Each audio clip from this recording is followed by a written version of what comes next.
the vision, the creation, the journey. This is Beyond the Page, a series of intimate conversations with creators of children's content, navigating their personal lives while reaching youth and families through arts and literacy. Let's go beyond the page with your host, Keisha Nelson. Hey everybody, it's Keisha here with WHUT, Howard University Television, and I'm so excited for our guest today. Let me tell you a little bit about her because I'm so impressed. She was named as a 2023 Woman to Watch on Broadway. Ladies and gentlemen, she's Miss Marjuan Canady. She is a Tony-nominated Broadway producer and Caribbean American writer, director, producer. I'm going on and on and on. She's a DC native, she's a mom. Her work spans theater and film and television, children's media, and literature. Her co-producing Broadway credits include Purple Rain, Alicia Keys' Hell's Kitchen, The Wiz, The Death of a Salesman, and her original work, yes, original work, highlights and honors the rich complexities of Black life across the diaspora. Her original work has been seen on Issa Rae's Hooray Media, Sensical TV, Sesame Street, and the John F. Kennedy Center, and the Smithsonian, the Lincoln Center, the National Theater, and Folger Shakespeare Library. Her award-winning cultural literacy children's media brand, Callaloo Kids, she authored and co-created, has impacted over 10,000 kids, y'all. This is worldwide. And these Callaloo Kids brand has impacted kids through books, animation, live theater, puppetry, and education. Ladies and gentlemen, welcome, Marjuan. Thank you so much. Girl. What an intro. That is you. Wow. That is literally you. So we can all probably conclude that you're very clearly a creative. But where did that start for you? Like, was your family, like, yeah, girl, here, baby, like, sing your song, write your musical? Or was it, a little bit more laid back? What was it like? Yeah, well, I think growing up, I'm from DC, I was just exposed to so much art and culture. But, my mom actually, she took me a lot to see theater and, those were really magical, influential moments for me that I remember, just seeing, a mega production and seeing all the actors and, it would just spark so much curiosity. So definitely from an early age, like I took dance class and music, and then eventually that landed me at the Duke Ellington School of the Arts High School, and I studied musical theater there, and it was just, very supportive, but I was the only one in my family in the arts, so there really wasn't a pathway, I should say, that my family understood. It was just like, oh, she really likes this thing, and let's keep supporting her. That exposure to me is like everything. We talk about that a lot in our work about making sure that kids literally have everything. I know for our kids, we feel like sometimes we're like trying to just shove them in every single space possible to make sure that they are like exposed to what's possible.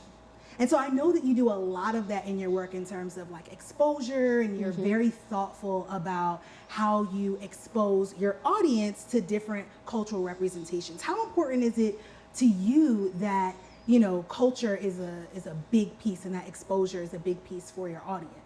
Absolutely. Well, I mean, culture is the thing that connects all of us, and especially, throughout the diaspora. I'm from DC, but my mom is from Trinidad.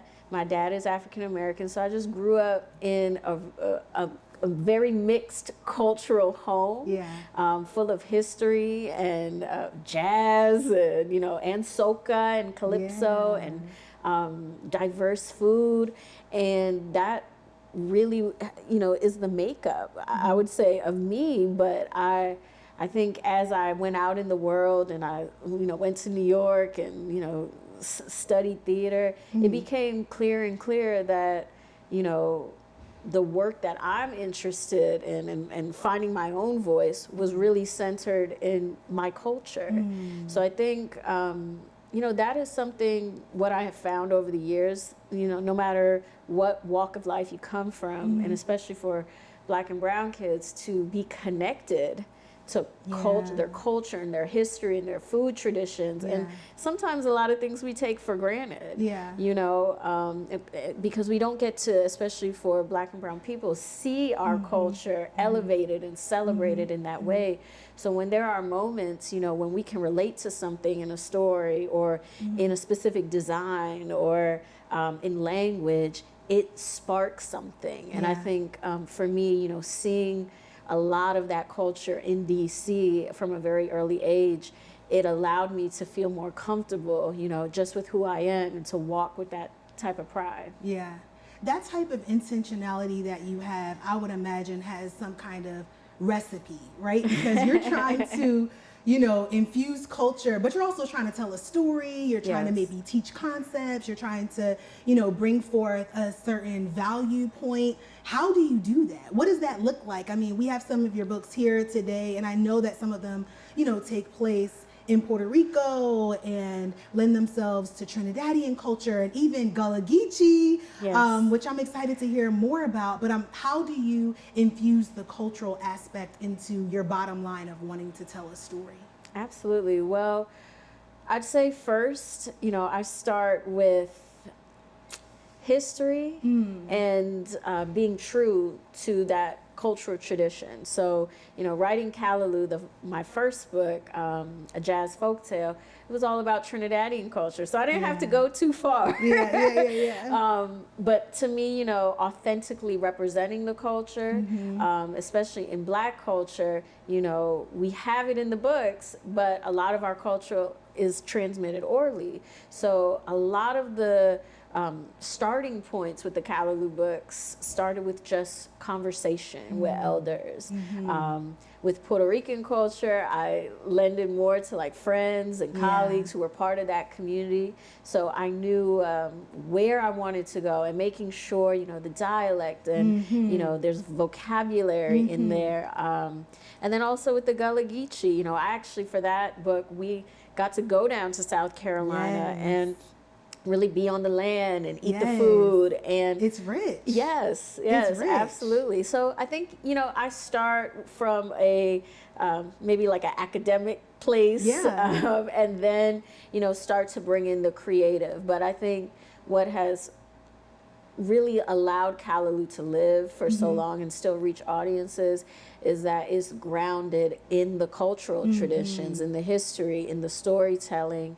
And I think that's the beautiful thing about folktales, that it has lasted thousands of years because it comes from the people.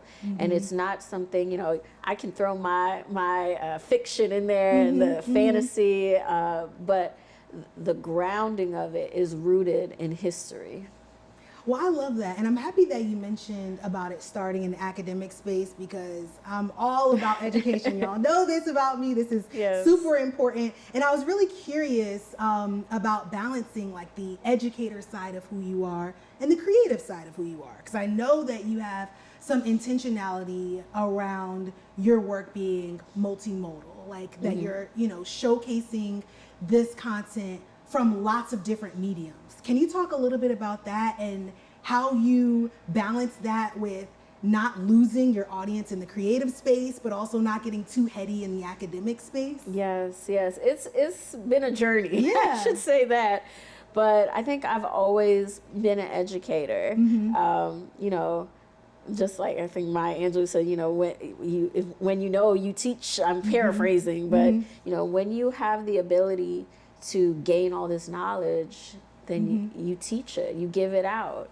And I think I've always had that quality.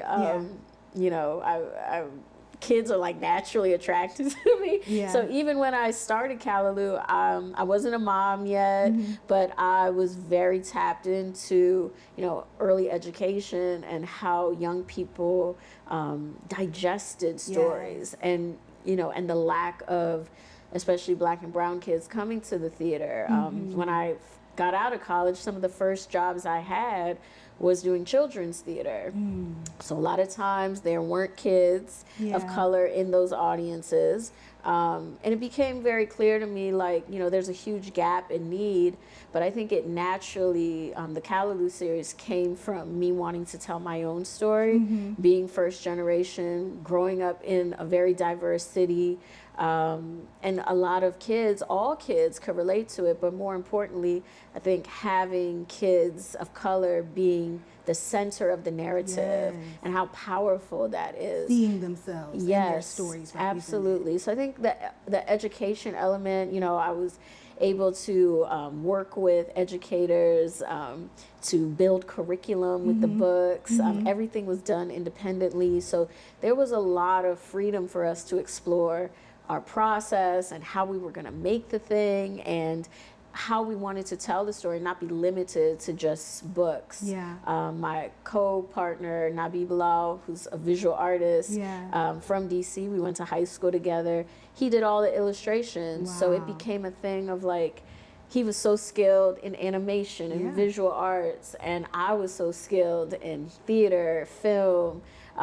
We both had this idea about puppetry and how to expand it, and that's kind of what caught the eye of a lot of other like bigger companies, that we were doing something innovative and unique that you don't see a lot of Black artists doing. And then from there, I started building a larger company that encompassed actors, directors, animators, filmmakers, teachers.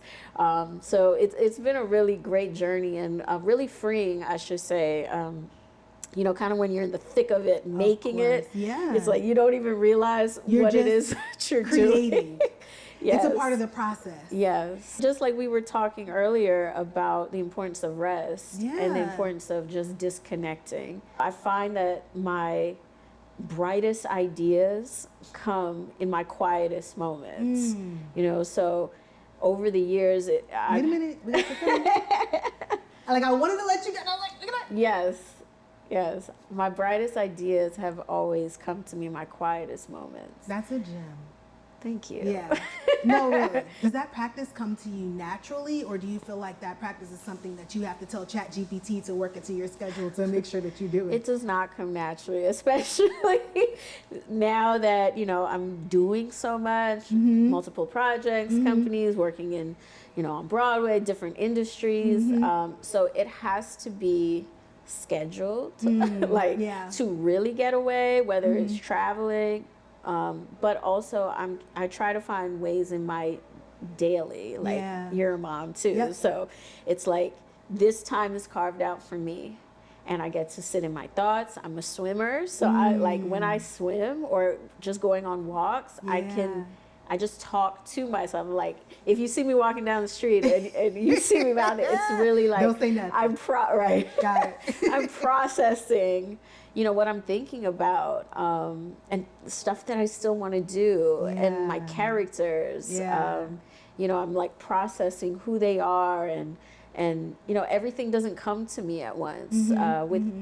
With our third book, Callaloo, the trickster about the Gullas, it took me 3.5 years to write that. Wow. And people think, they're children's books. Like, you could write that in a week. Or, now a lot of people are creating children's books, visuals, using AI. But I wrote that strictly from, going down to South Carolina, talking to elders, lots and lots of historical research on Black folk tales in the South, really understanding the tradition. And I mean, I want to say that the work that you put into it, that's what will last the test of time. Absolutely. It's so funny now, like we see so many artists from the 90s like coming back and going on tour and stuff, and it's a reminder that real art, I shouldn't say real art, but impactful, authentic art that's really coming from you, can last forever. You know what I mean? It's timeless. We're almost coming up on time. I mean, literally, we need to go for coffee. Okay, literally. Absolutely. Like point. After this. Seriously. But before I let you go, I just want to ask you, because as a mom, a lot of times we hear about this idea of balance. And so I kind of want for you, if possible, to just leave a gem for not just moms, but parents as well, around, you know, I know we talk a lot about balance, so we hear a lot about that, but what about pursuing your own dreams and aspirations as they're evolving, while also cultivating a young dreamer? You're creative, you're an artist, you're an entrepreneur, you're all of those things. And that is kind of like an evolving kind of process, a growing journey. Yeah. How do you manage that in your brain while also cultivating this young dreamer who is, you know, she's ripe old age, you know, she's like young, she's getting ready, you know, she needs to learn. I think dreaming is kind of like a thing that we're taught to harness. How do you balance those two things? Yeah, well, definitely boundaries. Yeah. Right? Okay, wait, I need to be taking notes. Yes. You're starting with boundaries, I need to take notes. Well, I think, you know, I'm only 5 years into motherhood, so I'm still learning, but boundaries in the sense that when it's time to really be a mom and spending quality time, dinner, cooking, bath time, story time, bedtime, to fully just be present there.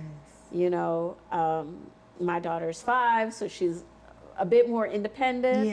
But, you know, taking time, especially story time, for her to pick out the book that she wants to read. She just started reading. So I created that practice, you know, very early since she was a baby, that before we go to bed, we're going to read. You pick the book.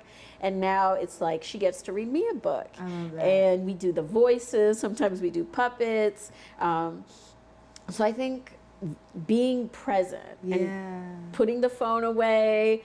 I tell my team, like, no calls, no texts, unless, you know, it's an emergency. You know, these times I'm a mom.